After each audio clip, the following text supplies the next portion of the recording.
réew mi dañ fi fekk ñoo xam ne dañu jàpp ne mbir mi warta soppeeku parce que dañu installé wu ci seen confort. juste rek pour wax leen ne waa Pastef lii nii dañ koy yéex a def et puis Ousmane Sonko dafa yéex a génn dóor ci table bi man dama accepté li mu def bu baax a baax parce que il est temps quoi parce que gars yi bu ñu leen falee dafa mujjoon yàgg ñu bàyyi terrain bi ak kulnaay ñëw commencé def lu leen neex. xam nga waa TFM bu ñu demee bu jël seen plateau bi def ko plateau opposant ñii toog ci plateau bi ñëpp ñoo bokk benn côté bi ñu tiré ñuy ci gouvernement bi sénégalais yëpp di ci teg seen bët chaque jour chaque vendredi ñuy attaqué gouvernement bi chaque matinal moom Malick Thiam toog di attaqué gouvernement bi di def seeni manipulation gars yi ne tekk tekkaaral di déglu waxatuñ loolu société civile bi jóge fële tagge ci langue bi ñoom seen liggéey ku ne xam na ne ku mel ne Birahim Seck moom affaire bonne gouvernance la doon défendre sénégalais yëpp xam ko ci loolu mu jékki-jékki rek bàyyi loolu dugg ci terrain politique bi jël parti ne moom day défendre Badara Gadiaga am na jëmbal jaan wàcc rôlam complètement je pense que yéen dañu war a bàyyi société civile bi ñu continuer ci lancé bi ñu nekk man dama jàpp ne loolu du yoon c'est pas normal lii Ousmane Sonko wax ci ñoom lu leer la dañ ko war a def muy seen financement yi nga xam ne ñooy jóge extérieur ñu saytu ko ba xam ñenn ñoo leen koy jox parce que loolu mooy yoon société civile bi dañ ko war a réglementer di leen auditer lii mooy yoon maître Ngagne Demba Touré déglu leen ko bu baax lii mu wax nii moom mooy yoon déglu leen ko jàpp naa ne biñ ko dégloo ba pare comprendre nañ bu baax a baax li mu wax kon jàpp naa ne réew mi dafa war a tegewaat rang yu normal yi Bassirou Diomaye Faye il est temps mu revenir à la raison bu fekkee problème bi ministre de la justice mu dàq ko indi keneen ku nga xam ne dina mën a def liggéey vraiment man lii moo ci sama xalaat gars yi. ne dañu jàpp ne mbir mi warta soppeeku parce que dañu installé wu ci seen confort ni ñu doon doxalee parce que changement souvent nit da koy ragal ñaareel bi mooy dafa am ñoo xam ne seen ceeb dafay niin ci benn façon wu doxalin boo xam ne bëgguñu mu soppeeku am na ñoo xam ne tey bu ñu appliquer transparence sur li ñuy wax la commande publique nga xam ne parloo amatul di jox marché sama nit. mais arrangé wu leen parce que ci neneen lañ ko daan amee. am na ñoo xam ne nit bu amaan commande publique am ba pare daal di ko exécuter état war ko fay dañu installer système boo xam ne ñoom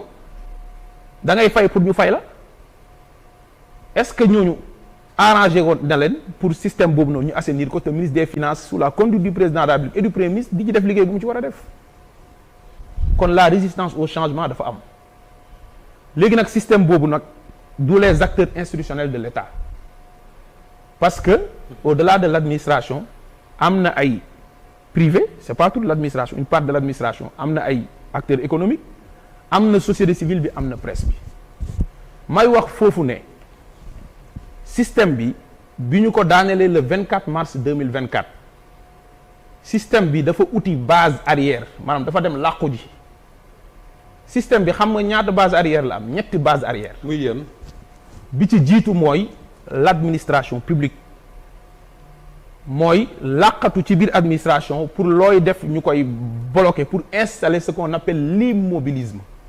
et la continuité. réew mi du dem du dikk. mbir mi du dem du dikk. après yow askan wi ne la mënoo loolu dañ ciy communiquer ak peuple ba mu leer nañ ñaareelu base arrière du système bi mooy yeneen cercle de pouvoir non institutionnel yi presse bi ci la bokk société civile bi ci la bokk milieu économique yi ci la bokk parce que espace yooyu dañu am influence ci dundu askan wi fii réew toll na foo xam ne prix yi jug na parce que am na ay organisation privé yu organisé wu pour prix yi jug daloon na fi régime Abdoulaye Wade waaw wala déet. après ñu affirmer ko. fii ay nit utiliser nañ société civile déstabiliser ay président ci yeneen réew. kon système bi dafa ut base arrière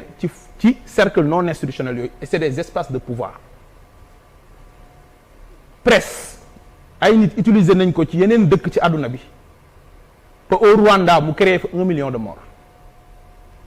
presse ay nit utiliser nañ ko ba tàggale nit ak peuple am ba peuple bi ne kii dafa bon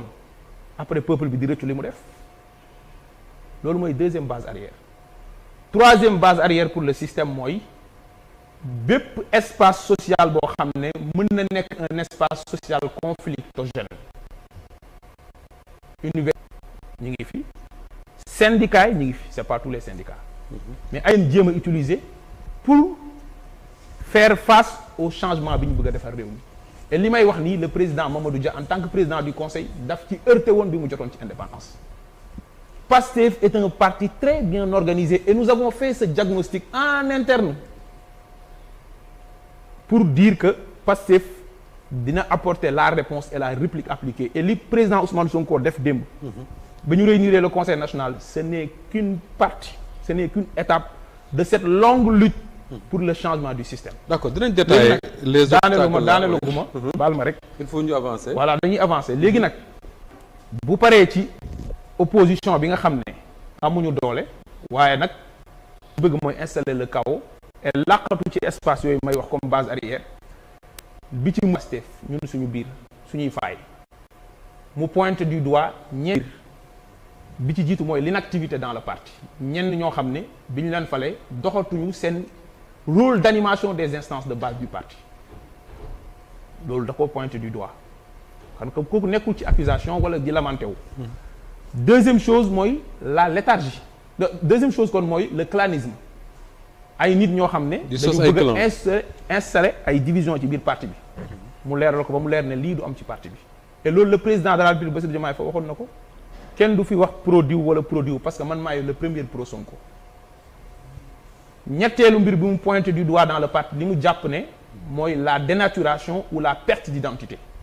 mooy Pastef dafa am identité mooy parti la boo xam ne ni ñu ko structuré ak ni ñuy doxalee dafa wuteeg yeneen parti politique yi kon duñ fi nekk di gouverner ñaan leen ni naan nit ñi daan doxalee noonu ngeen doxalee parce que doxalin yooyu même résultat yi mu jox kon boobaa moom nañu am. D'accord fin bi nag fi mu daanelee mooy li mu jàppee ne crise d'autorité la